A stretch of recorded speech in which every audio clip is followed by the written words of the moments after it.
قیامت کے دن جب میدان حشر لگے گا تو آپ جانتے ہیں سب سے پہلا سوال نماز کا ہوگا اور سب سے پہلا فیصلہ قتل کا ہوگا، اور ان میں ترجیحاً ان بچیوں کا کیس پہلے لایا جائے گا جو زندہ درگور کر دی گئی، اور احکم الحاکمین کا دربار ہوگا، ظالم مجرم باپ کھڑے ہوں گے، اللہ ان بچیوں سے سوال کرے گا تمہیں کس جرم میں قتل کیا گیا، تمہارا قصور کیا تھا۔ اسباب جرم تو مجرم سے پوچھے جاتے ہیں کہ تم نے یہ جرم کیوں کیا۔ علماء فرماتے ہیں کہ ان بیٹیوں کے ظالم باپ اس قابل نہیں ہیں کہ اللہ ان سے بات بھی کرے، اس لیے ان سے نہیں پوچھا جا رہا، ان بچیوں سے پوچھا جا رہا ہے بِأَيِّ ذَنبٍ قُتِلَتْ، تمہیں کس جرم میں قتل کیا گیا، کیا قصور تھا کہ تمہارے ظالم باپ تمہیں زندہ درگور کر گئے۔ میں کل سے یہ سوچ رہا ہوں کہ ایک عدالت تو ان بچیوں کی لگے گی اور ایک اور عدالت لگے گی جس میں زینب بھی کھڑی ہوگی، اور اللہ زینب سے بھی پوچھے گا کہ 7 سال کی معصوم شہزادی جس کی زندگی نوچی گئی، جس کی آبرو نوچی گئی، اور پھر تمہیں قتل کر کے کوڑے میں پھینک دیا گیا، تیرا کیا جرم تھا کہ ظالم وحشی درندے نے،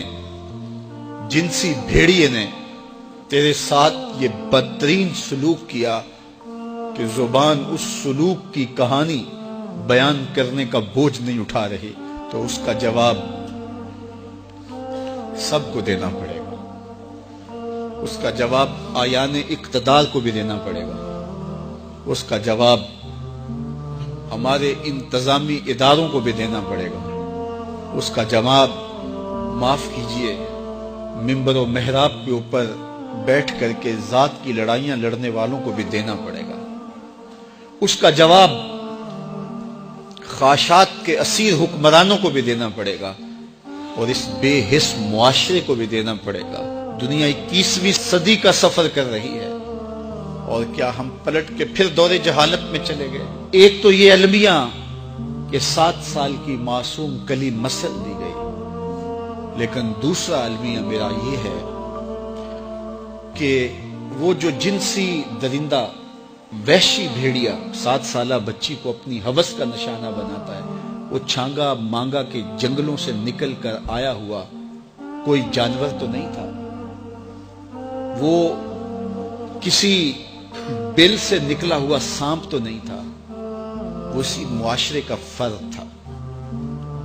اس کو کسی ماں نے جنم دیا، کسی باپ کی آغوش تربیت میں رہا، کسی درس گاہ میں بھی گیا ہوگا، اس کے دوستوں کی بھی ایک سوسائٹی ہوگی، اس کے گھر کے قریب کوئی مسجد ہوگی جہاں کبھی کبھار وہ خطبہ جمعہ کے لیے شاید چلا جاتا ہو۔ کیا ان میں سے کوئی ایک بھی نہیں تھا جو اس کو درندہ بننے سے روک کے انسان بنا دیتے؟ تو مجھے پورا معاشرہ مجرم نظر آتا ہے۔ معاشرے کے حیا باختہ ماحول نے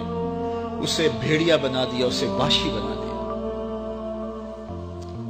تو آج میں اور آپ دیکھیں ہمارے تعلیمی ادارے بچوں کو پیسے کمانے والی مشین بنانے کی کوشش میں لگے، اور والدین کی بھی خواہش ہے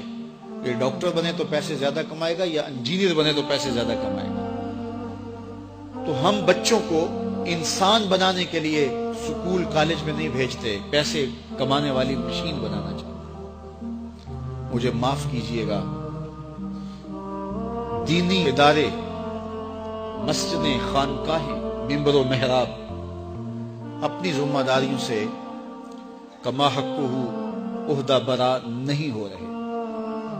یہاں فرقہ وارانہ لڑائیوں نے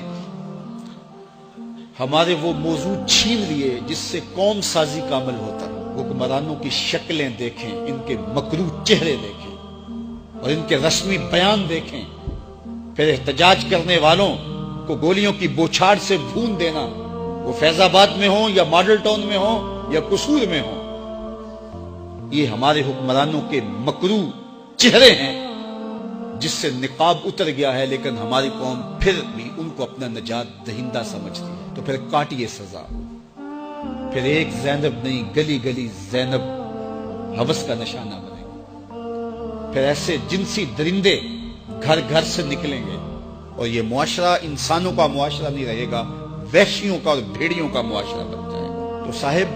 ہمیں اپنے آپ کو بدلنا ہوگا، اپنے طرز زندگی کو تبدیل کرنا ہوگا، اپنے انداز تربیت پر غور کرنا ہوگا، والدین کو سوچنا ہوگا، اپنی بیٹیوں پہ بھی توجہ دینی ہوگی اور اپنے بیٹوں کے تیور پر بھی نگاہ رکھنی پڑے گی۔